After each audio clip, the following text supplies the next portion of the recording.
Now to more on a CTV News exclusive we first reported last week. Health Minister Adrian Dix is speaking out tonight following the release of a third-party report looking into how the province responded to COVID-19 outbreaks in long-term care homes during the first wave of the pandemic. The report was completed 3 months ago before the election, but is only now being made public, leading to allegations the NDP government is playing politics with the pandemic. Penny Daflos was the first to break the story. Penny, what is Adrian Dix saying tonight? It's interesting. In an effort to deflect from the controversy over the timing, staff got it just 2 days before Election Day, remember. The health minister told me he only saw the report 10 days ago. That is another hint at confusion and disorganization behind the scenes that is referenced in the report. As more and more BC seniors got sick and died from COVID during the second wave, health officials had an independent report from Ernst & Young with 19 recommendations based on the first wave of the pandemic. Should have been released earlier. I take responsibility for that. While he's acknowledging it should have been public sooner, I think the report is positive. In a one-on-one interview with CTV News, the health minister tried to highlight only the good parts, where they limited staff to just one work site and found PPE for everyone.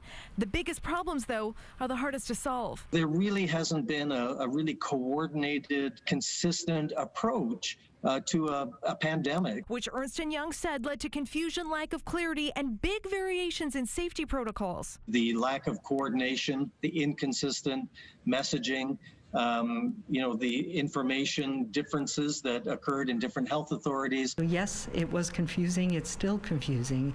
Things have been interpreted differently in different health authorities, and those messages go out to long-term care homes, to communities. The secrecy around the report also doesn't help the impression of a government repeatedly criticized for confusing orders and being tight with information. People working in the area are working their guts out, are consumed by helping people in long-term care, as I am, have been working hard on the file.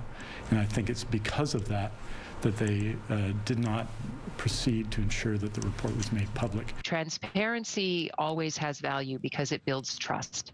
Whether the report is helpful being released at this point or not, people will debate that. But I think what is important is the ministry has released it. But the seniors advocate also points out the report made mention of how the situation has stabilized in BC and was doing okay overall at a time before the second wave had begun to show how deadly it would be, especially in our care homes.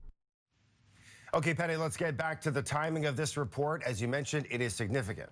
Yeah, it's dated October 22nd, just 2 days before the snap election the premier decided to call. Minister Dix insisted his staff had the report and that it proves they were getting work done on the pandemic despite the election underway. But when you look at how critical it is of poor communication and confusion, it's not a good look for this government, and a report that I really doubt would have been made public if reporters hadn't started digging, Scott. All right, thank you, Penny.